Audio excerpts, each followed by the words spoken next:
Hi there, Scorpio! Thank you so much po dahil nandito na naman kayo at sa ating mga new viewers. Ako po si Yan. Welcome po dito at sa ating mga returning tambayers. Thank you sa inyong walang sawang pagtambay.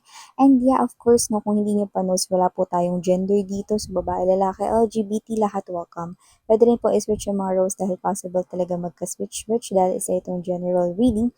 And at the end of the day, lahat po kayo ay may free will. Like, pwede nyo i-claim yung mga mensahe at gawin itong guidance or not. At yun nga, hi sa ating mga new viewers. My name is Yan. Kung hindi nyo pa knows mga babes, meron po tayo other channel. Link is down below sa ating description box. Nilagay ko dyan, no? At i-click nyo lang yung link na yan kung interesado kayong i-visit. At pwede rin kayo mag-stay dun, ha?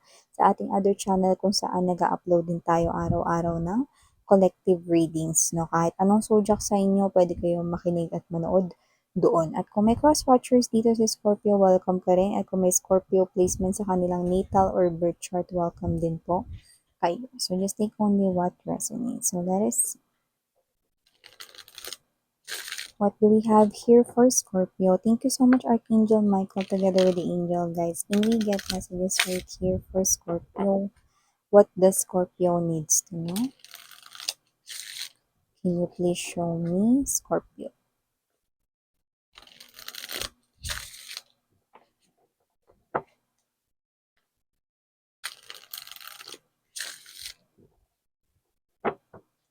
Yun. So, Scorpio, guys. Okay, we do have here the energies for you. The energy of Chariot.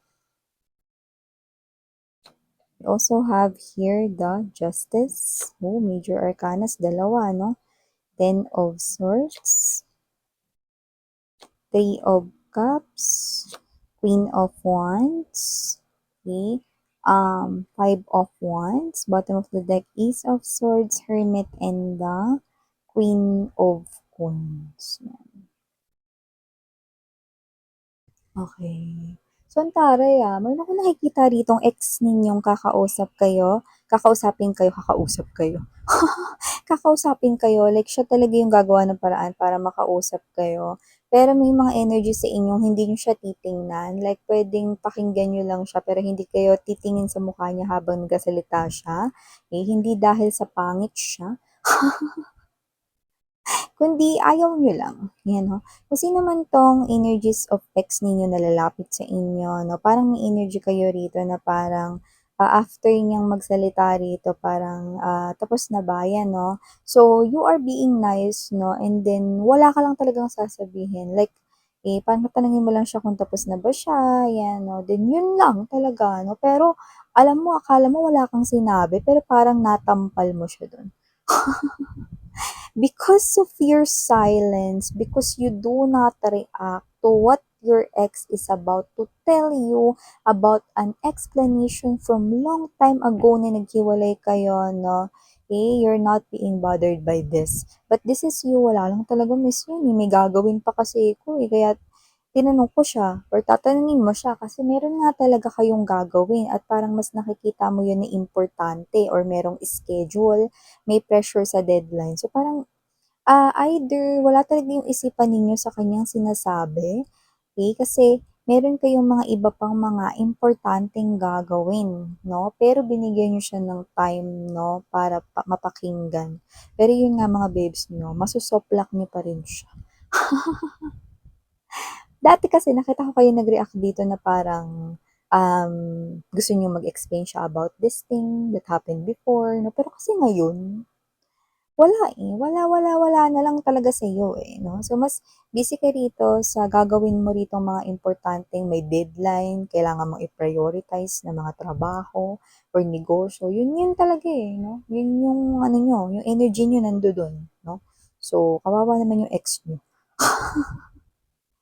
Tamang pakinig lang talaga, no? Yung nangyari rito sa side nyo. Walang reaction from you guys. Okay? So, maliban dyan, no? Yeah, parang, alam niyo yung sinabi niyo, parang tapos ka na ba?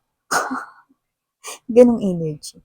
So, Scorpio, nakita rin ako ng energy rito ha. Meron ako mga nakikita rito mga taong as in genuine or totoo sa'yo, no? Pwedeng marami sila, no? I'm seeing a lot of energies, no? At bakit nga ba sila rito magpupuntahan or magkikita-kita kayo, no? Kasi, you will be celebrating an achievement soon, no? Ibig sabihin, ang achievement miss yan, wala naman ako na-achieve pa ngayon, yan, no? Kaya nga an achievement soon.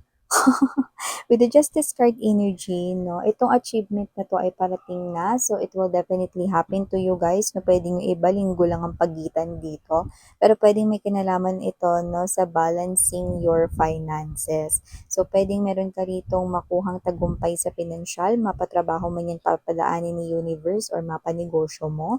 Okay, basta meron kang isi-celebrate dito with your friends, with your loved ones, with your college best friends, high school best friends, yan, no?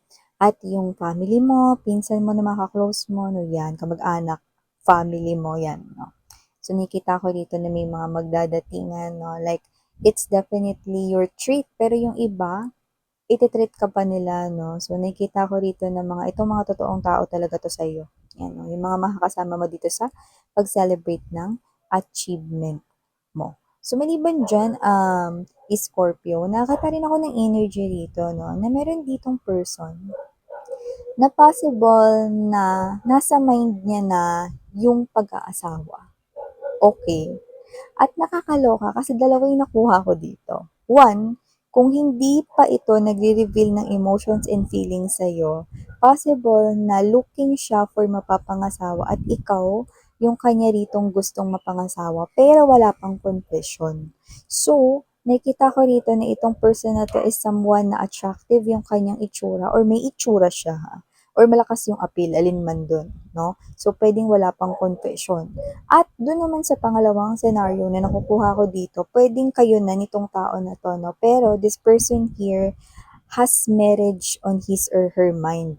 Pero hindi niya pa to binabanggit sa inyo, no? Pero itong person na to, no, ay may pagpaplano na, no, pwedeng ito ay marriage proposal, no? So, nakikita ko dito na itong person na to, no, itong year 2025 na to, meron talaga siyang gagawing hakbang or movement about your marriage, no, na wala kang kamalay-malay dito, no. Pero yung iba, nakita ko dito, bukang bibig nyo na rin yan. Pero yung iba parang ano lang, pahapyaw, pahaging kunwari, no, pero yun nga, parinig na rin yun sa person ninyo. So, yan mga babes, so tinamaan na talaga dito ang person ninyo, no? Pero wait lang, huwag niyong i-jinx or huwag ninyong pangunahan ang kanyang pa-surprise. Pero yun na nga, meron na siyang marriage sa kanyang mind is Scorpio. Okay ba tayo dyan? So, konting waitings na lang kayo. Hayaan niyo siyang gumawa ng hakbang or action. So, maliban dyan, nakita rin ako ng energy rito na posibleng meron dito na siya na nga yung gawa ng gulo, no? So, nakita ko dito na marami ditong involved na mga tao. So, pwedeng ito ay workplace na issue or pwede rin naman ito ay issue sa inyong, mga kapitbahay, mga ganyan, no? Or kabarangay. Kung ano man ito mga babes, no? Kung sino pa rito yung wala sa lugar, siya pang matapang. So, nakita ko dito na walang katapusang away kasi kahit na mahinahon mo pang kausapin at paliwanagan ang mga ito, no? Or kung gusto mo na lang na para magkaayos-ayos dito, wala. Iikot at iikot lang din dun sa energy ng parang palabarn sila, pero parang papuntang nonsense na yung mga usapan dito, no? Kasi nakita ko dito na may mga magpapakumbaba, like, oh sige, para matapos na 'to, ayusin na natin 'to, 'no? Parang tas yung kabilang panig, "Hindi kasi ganito yan mare, ano." Pinapaliwanagan mo na nga, nagpapaano na nga, 'di ba? Eh, para lang talaga maging maayos kahit na, hindi kayo yung mali dito or whatever, na para lang talaga matapos na. Pero hindi, alam mo yung parang feeling mo matatapos tapos biglang, gaganon ulit. Eto yung mga uri ng energies na ayaw magpatalo, tapos yung parang mga tawag nito, yung mga nangyayari kasi na negative na mga situation sa life nila, yung lahat ng reaction doon is napupunta, nababaling dun sa iba pang mga negative na situation. Sa gaya nito, naaktuhan na may ganitong pag-aaway, so ibabaling nila sa'yo. Or kung sino pa yung involved dito, ibabaling nila sa inyo, no? Yung pagkabwisit nila sa ibang situations nila sa life nila. Gano'n, parang damay-damay na 'to, ganyan. Gano'ng klase ng energy.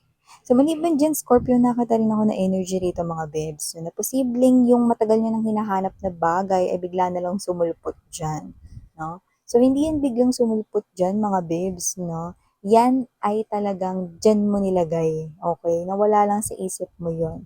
So, nakita ko dito na meron ka talagang ibang bagay na hinahanap, no, pero ito yung mahahanap mo.